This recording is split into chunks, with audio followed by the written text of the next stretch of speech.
Tabagisme passif, les Français encore trop exposés à la fumée de cigarettes. Prévention, éducation, réglementation. Rien n'y fait. Selon le nouveau baromètre de Santé publique France, les Français sont encore trop exposés à la fumée de cigarettes, en dépit de l'interdiction de fumer dans les lieux publics. Le tabagisme passif consiste à inhaler la fumée émise par la cigarette elle-même, fumée primaire, mais aussi la fumée recrachée par les fumeurs, fumée secondaire. Dans un rapport rendu public le 7 février, Santé publique France tire la sonnette d'alarme. Trop de Français y sont encore exposés, chez eux ou sur leur lieu de travail. Pourtant, en France, la cigarette est interdite depuis 2007 dans les entreprises, les établissements d'enseignement, les magasins, les bâtiments administratifs, les gares, les aéroports et les hôpitaux. En 2008, les cafés, hôtels, restaurants, discothèques et casinos ont également sauté le pas et banni les fumeurs de leurs murs pour une question de santé publique.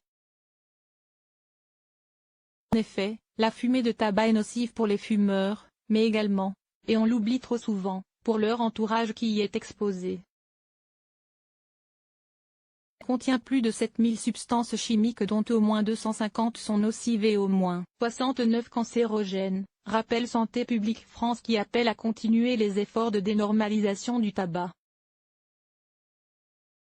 Communiqué de presse, tabagisme passif. Encore trop de personnes concernées sur leur lieu de travail ou à domicile. #tabac https://t.co/t.jtrogcapic.twitter.com /0VMA17WBLQ Santé publique France Centre Prévention, février 7, 2020. L'exposition à la fumée reste stable sur le lieu de travail. 15,7% des personnes âgées de 18 à 64 ans exerçant une activité professionnelle déclarent en 2017 avoir été exposées à la fumée de tabac des autres au cours des 30 derniers jours à l'intérieur des locaux sur leur lieu de travail.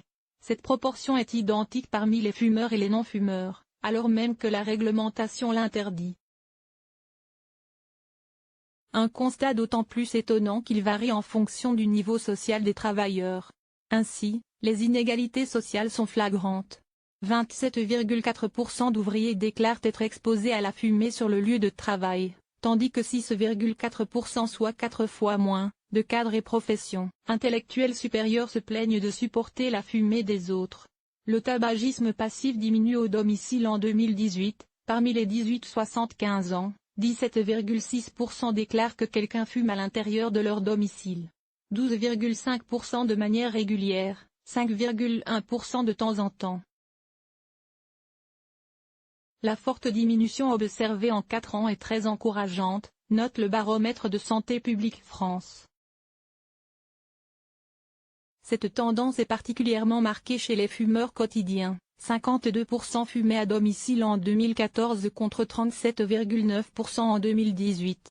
Parmi les fumeurs vivant dans un foyer avec un enfant de moins de 4 ans, la fréquence du tabagisme au domicile a également été divisée par 2 entre 2014 et 2018 de 31,6% à 14,4%.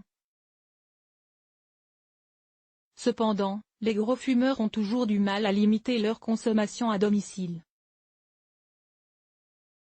Sachant qu'il est plus compliqué de prévenir le tabagisme passif dans la sphère privée, Santé publique France lance une campagne d'information pour promouvoir le dispositif d'aide à distance Tabac Info Service auprès du grand public et sur les lieux de travail. Son objectif, inciter les fumeurs à recourir à ce service pour les aider à arrêter de fumer. Pour comprendre pourquoi les Français ont tant de mal à décrocher, réécoutez le premier épisode d'Hypochondriac, le podcast Prévention de Santé Magazine, flèche bas. Pour plus d'informations sur le tabagisme ou le sevrage, rendez-vous sur le site tabacinfoservice.fr ou par téléphone au 39 89. Pour comprendre pourquoi nous avons tant de mal à décrocher, écoutez le premier épisode d'Hypochondriac, le podcast de Prévention Santé Magazine qui fait le point sur l'addiction au tabac, flèche bas.